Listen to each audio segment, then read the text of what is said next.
Hello students, welcome back to Charti Group of Education, and we are studying Mathematics Paper 1, and in that we are studying sets. Today we are going to discuss few definitions and then we'll proceed to solve the problems. I hope daily tasks you are doing it very well and things are clear to you. Don't forget to practice whatever is given to you. Okay, dear students? Great. So now, in the last class, we have seen two definitions. One was intersection of set, and second was union of set. So, let's revise what we have learned.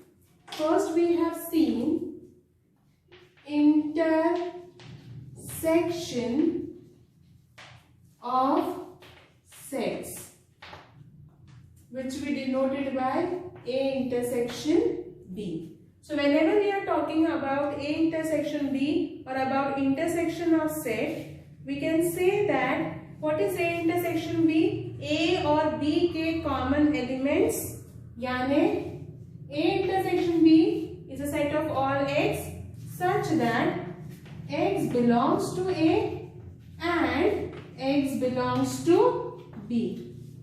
x जो है वो A में भी होना चाहिए और x जो है वो B में भी होना चाहिए. तो what is intersection of set? Intersection यानी वो set जिसमें दोनों के common elements होते हैं. वो एलिमेंट A में भी होना चाहिए और वो एलिमेंट B में भी होना चाहिए. अगर ऐसा है तो आप कहेंगे कि वो इंटरसेक्शन ऑफ सेट है. ठीक है बेटा. इंटरसेक्शन ऑफ सेट होने के बाद हमने बात की थी यूनियन ऑफ सेट की. तो जब मैंने यूनियन ऑफ सेट के बारे में बात की थी तो वो टाइम पे मैंने आपसे कहा था कि यूनियन जो होता है, यूनियन ऑफ सेट, हम यूनियन कैसे लिखते हैं? ए यूनियन बी, और रीड भी करेंगे एज ए यूनियन बी. इसको रीड करेंगे A intersection B. So what is union of two set? वो सेट जिसमें आप दोनों के एलिमेंट्स लिखेंगे, मतलब आप ए के भी एलिमेंट्स लिखेंगे, बी के भी एलिमेंट्स लिखेंगे, पर रिपीटेशन नहीं करेंगे. और अगर मुझे उसको डेफिनेशन के तौर पे बताना है तो I will say A union B is a set of all x such that x belongs to A or x belongs to be. यानी या तो x a में होना चाहिए या तो x b में होना चाहिए. अगर x a में है या x b में है तो भी वो उसके यूनियन में जाएगा. डिफरेंस एंड और का है बेटा, लेकिन एंड मतलब दोनों में होना कंपलसरी है. यहाँ पे ऐसा नहीं है, एक में रहा दूसरे में नहीं रहा चल जाएगा, लेकिन यहाँ पे होना एकदम जरूरी है. बात समझ में आई बेटा? तो यूनियन में क्या होगा? x such that x belongs to A और x belongs to B. ठीक है. And whenever we are talking about, अब एक कॉमन ले लिया, एक सरीखा ले लिया, अब एक रहेगा डिसजॉइंट सेट. एक और डेफिनेशन डिसजॉइंट सेट. अब देखो, जॉइंट है मतलब मिले हुए है, डिसजॉइंट है मतलब अलग. वो सेट जो सेट में एक भी एलिमेंट कॉमन नहीं है, ऐसे सेट को आप कहेंगे डिसजॉइंट सेट. अगर मैं ए और बी का डिसजॉइंट निकालना चाहूं तो वो एलिमेंट ना ए में होना चाहिए ना बी में. Not a single element is common in set A and B. अगर एक सिंगल एलिमेंट भी ए और बी में कॉमन नहीं है तो ए और बी को आप कहेंगे कि वो कैसा सेट है? डिसजॉइंट सेट है. कैसा सेट है? Disjoint set. समझ में आया? एक और डेफिनेशन आपको मैंने आज दी, वो है डिसजॉइंट सेट की.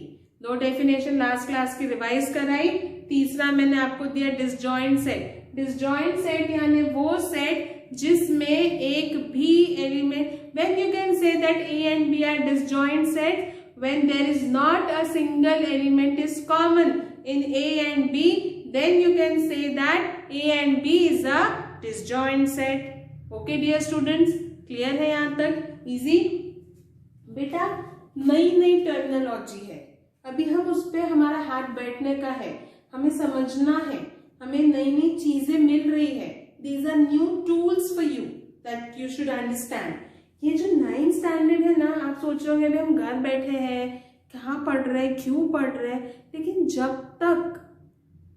तक आपका फाउंडेशन क्लियर नहीं होगा, आपको ये सारी चीजें आगे पढ़ना, 9th ही थोड़ी पढ़ना है, 10th है, 11th है, 12th है. जब यही सारी चीजें अभी क्लैरिटी नहीं आएंगी तो आप आगे काम कैसे करोगे?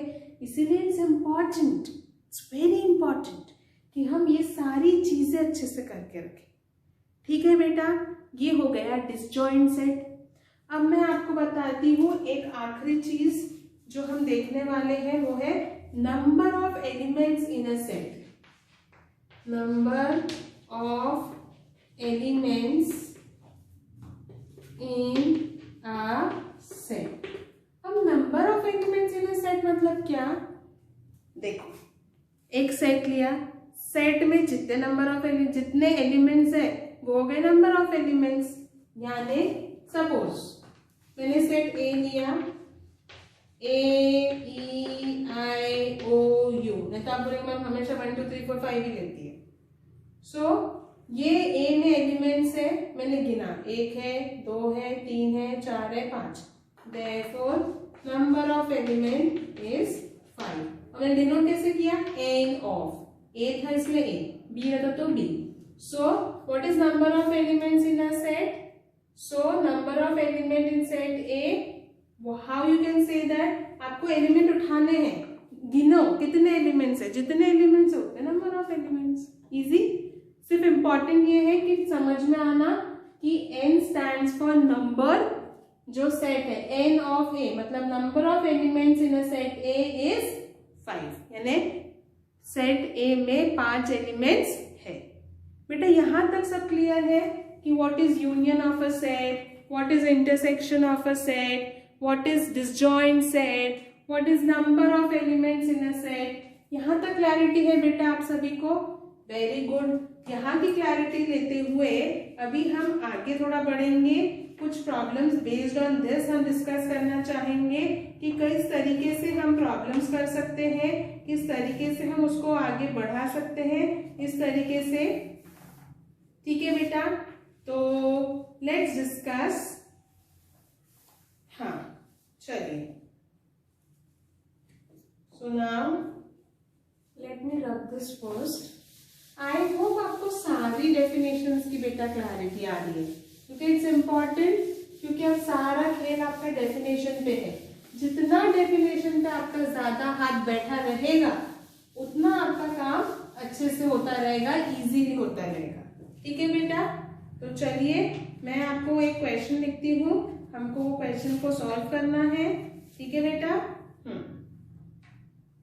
मैं आपके सामने एक वेन डायग्राम निकाल रही हूँ. ठीक है, तो मुझे पहले वेन डायग्राम निकालने दीजिए. आपके सामने एक वेन डायग्राम निकालती हूँ. अब इसमें आपको सारी नॉलेज लगेंगी. This is what your universal set. This is set A. Okay, this is C. ये जो प्रॉब्लम हम डिस्कस कर रहे हैं बेटा, ये प्रॉब्लम इंपॉर्टेंट है, 4 मार्क्स के लिए आता है ये प्रॉब्लम. ज्यादा सेट दिए तो 4 मार्क्स, नहीं तो 2 मार्क्स के लिए, बट ये 4 मार्क्स के लिए आप रखिए इसको, इंपॉर्टेंट है बिल्कुल. 6 2 4 1 3 5 7 8 10 12 11 9. अब बेटा आपकी नॉलेज की पूरी, अभी आपको क्या समझा, अब आपकी पूरी परीक्षा लेने में आएंगी. हमें उन्होंने कहा है observe the Venn diagram. Venn diagram को ऑब्जर्व कीजिए और right the following set. Set लिखने के लिए कहा है लिस्टिंग मेथड से. सबसे पहला सेट उन्होंने आपको बोला है यू लिखो. दूसरा उन्होंने कहा है ए लिखिए. तीसरा उन्होंने कहा है बी लिखिए. फोर्थ उन्होंने कहा है A यूनियन B उन्होंने कहा है A इंटरसेक्शन B लिखिए। 6 उन्होंने कहा है A dash, then they have asked to find B dash, then A union B का dash and A intersection B का dash. This complete question is for 4 marks and it is important. It's important for you. Activity based में भी कभी कभी पूछ सकते हैं, कभी कभी डायरेक्ट पूछ सकते हैं, और आपको सारी डेफिनेशन से वेल वर्स्ड होना चाहिए। सारी डेफिनेशन से एक बार वेल वर्स्ड रहे तो आप अच्छे से काम कर पाएंगे। इसका मैं सोल्यूशन चालू करूंगी। हमें स्टार्ट करना है, लिस्टिंग मेथड देनी है यू, तो हमें and orders are not important. अगर ऑर्डर्स इम्पॉर्टेंट नहीं है तो वैसे भी हमको कोई टेंशन नहीं है। यूनिवर्सल सेट में सारे एलिमेंट्स रहेंगे, फिर भी मैं गिनना चाहूंगी 1 2 3 4 5 6 7 8 9 10 11 12। ठीक है, तो डायरेक्ट लिखती हूँ 1 2 3 4 5 6 7 8 9 10 एंड 11 12। यूनिवर्सल सेट में सारे एलिमेंट्स होते हैं, वो मैंने यहाँ पर मेंशन कर दिए। अब उन्होंने हमें ए और बी कहा है। ए लिखिए, ये कॉमन एलिमेंट्स है लेकिन ए का पार्ट है तो ए में जाएंगे। तो क्या क्या है ए में 2 4 6 2 4 6 8 10। ए में कौन कौन है? 2 है, 4 है, 6 है, 8 है और 10 है। बेटा बहुत इजी है लेकिन 4 मार्क्स के लिए बहुत इंपॉर्टेंट भी है। बी देखिए 1 3 5 1 3 5 7 8 एंड 10। बी में कौन कौन है? 1 है, 3 है, 5 है, 7 है, 8 है, 10 है। ठीक है बेटा, नाउ ठीक है। अब हमारा काम थोड़ा और देखते हैं। A union B. A union B में, यूनियन में सारा कुछ रहता बराबर, बिना रिपीटेशन के। तो मैं चालू करूं 1, ठीक है, ये पूरा भर दूंगी, तो चाहिए तो मैं डायरेक्ट भी लिख सकती। ठीक है, एक से एलिमेंट से चालू करती। क्या क्या है? 2 4 6 8 10 1 3 5 7। गिन लो 1 2 3 4 5 6 7 8 9। 1 2 3 4 5 6 7 8 9। ए यूनियन बी। ए के सारे एलिमेंट्स लिख दो, बी के सारे एलिमेंट्स लिख दो, रिपीटेशन मत करो।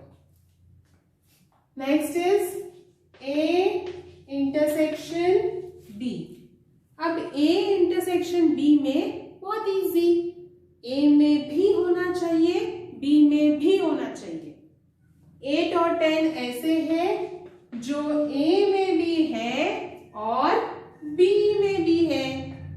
ठीक है, तो ए इंटरसेक्शन बी में जो ए में भी है और बी में भी है, ऐसे एलिमेंट कहाँ जाएंगे? यस, कहाँ जाएंगे? A intersection B. यहां तक इजी है, गलत होने की बारी यहां पे आती है, तो यहां पे ध्यान देना है। Mind me what I am saying. A complement में ए को छोड़ के सारे एलिमेंट्स जाएंगे उसकी यूनिवर्सल सेट। मतलब हमारा रेफरेंस पॉइंट यूनिवर्सल सेट होना चाहिए। यूनिवर्सल सेट में ए को छोड़ दिया तो जो बचे हुए सारे एलिमेंट्स है वो कहाँ जाएंगे बेटा? उसके कॉम्प्लीमेंट में। कॉम्प्लीमेंट की डेफिनेशन बहुत क्लियर है। कॉम्प्लीमेंट कहता है कि यूनिवर्सल सेट में उस एलिमेंट को अगर आप छोड़ते हो तो बचे हुए सारे एलिमेंट्स उसके कॉम्प्लीमेंट में जाएंगे। ए में क्या है? 2 4 6 8 10। 2 4 6 8 10। इसको मैं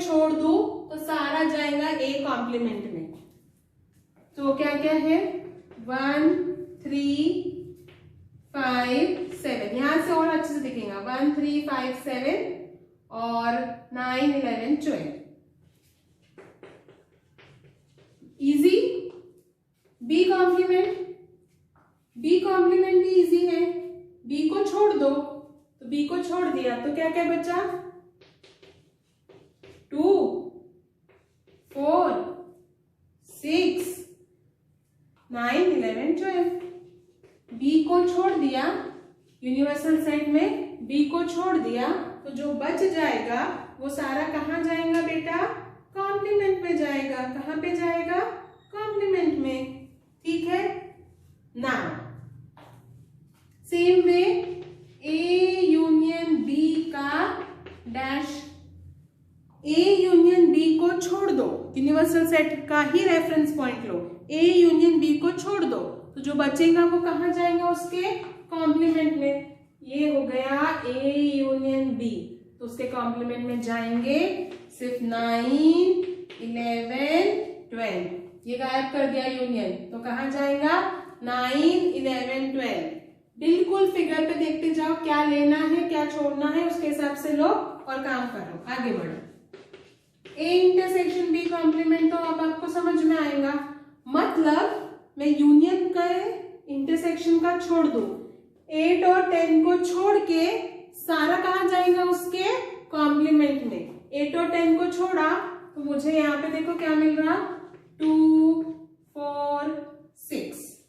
8 और 10 छोड़ दिया 1 3 5 7 9 11 12। ए इंटरसेक्शन बी इसको छोड़ दिया, बचे हुए सारे एलिमेंट्स कहाँ जाएंगे बेटा, उसके कॉम्प्लीमेंट में जाएंगे। यहां तक सब समझ में आया क्या बेटा, एक एक चीज समझ में आई क्या, ये बहुत इंपॉर्टेंट है हमारे लिए। आपको समझ में आया क्या, 4 मार्क का क्वेश्चन है बेटा। सो स्टेप बाय स्टेप समझने की कोशिश करेंगे। और जब आप ये प्रॉब्लम करेंगे 4 मार्क्स के लिए, जब आप ये प्रॉब्लम करोगे ना, वेन डायग्राम पे फोकस करो। इसका हम रिवर्स पार्ट भी करेंगे कि सपोज हमको ये दिया है वेन डायग्राम बनाओ, वो पार्ट भी रहेगा। पहले ये देखो, हम ना फोकस करेंगे फिगर में। ए पूछा तो ए वाला गोला ले लिया, बी पूछा तो बी वाला सर्कल ले लिया, यूनियन पूछा सारा ले लिया, इंटरसेक्शन पूछा इतना ही लिया, यूनिवर्सल पूछा तो पूरा बड़ा ले लिया। और जब कॉम्प्लीमेंट बोला तो उसको छोड़कर, कॉम्प्लीमेंट बोला जिसका कॉम्प्लीमेंट बोला उसको छोड़ दो। ए का कॉम्प्लीमेंट बोला पूरा ए को छोड़ दो, बचा हुआ। बी का कॉम्प्लीमेंट बोला बी को छोड़ दो, बचा हुआ। यूनियन में भी वही, इंटरसेक्शन में भी वही। बेटा समझ में आया? चलो अब मैं आपको आज का डेली टास्क दे दूं, तो आप डेली टास्क करेंगे सेम मेथड से। आप वेन डायग्राम को ऑब्जर्व करेंगे और आप वापस से सारे सेट्स यहाँ पे मेंशन करने वाले हैं। मैं सिर्फ आपके सामने चेंजेस कर रही हूँ, आप सारे सेट्स बनाएंगे यहाँ पे। ठीक है, पूरा आपका क्वेश्चन सेम रहेगा, सिर्फ मैं नंबर्स हटा रही हूँ यहाँ से और आपको सिर्फ नंबर्स में चेंज कर रही हूँ, बाकी क्वेश्चन इज सेम बेटा। ओके डियर स्टूडेंट्स, हो जाएगा, इजी है। आपको वेन डायग्राम को ऑब्जर्व करना है और वेन डायग्राम को ऑब्जर्व करने के साथ आपको क्या करना है, वापस से सारे सेट्स बनाने हैं। ठीक है, चलो बना लो फट से। ए में है एक्स वाई जेड, बी में है पी क्यू आर, यहाँ है एम एन और यहाँ पर है S and T. So your daily task is you are supposed to observe this Venn diagram, and what you are supposed to do, you are supposed to observe this Venn diagram and you are supposed to write U, A, B, A union B, A intersection B, A complement, B complement, A union B का complement and A intersection B का complement. ठीक है, okay. So write down one more question for this. आप और एक question करेंगे। मैं एक और वेन डायग्राम बना देती हूँ और बेस्ड ऑन दैट आप वापस से यही काम करेंगे। ठीक है बेटा, सिर्फ डायग्राम चेंज हो रहा है। This is your universal set.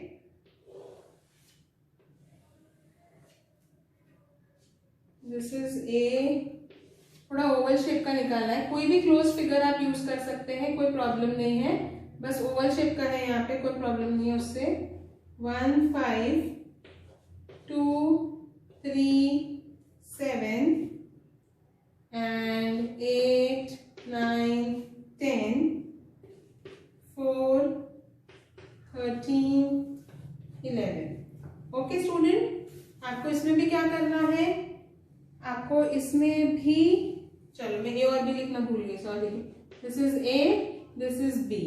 इसमें भी आपको ए बनाना है, B, A dash, B dash, A union B, A intersection B, then A union B का complement and A intersection B का complement. Okay student, so these two are your daily task. Now हम लोगों ने आज discuss किया disjoint set. पहले हमने complement of a set और intersection of a set, union of a set पढ़ चुके थे।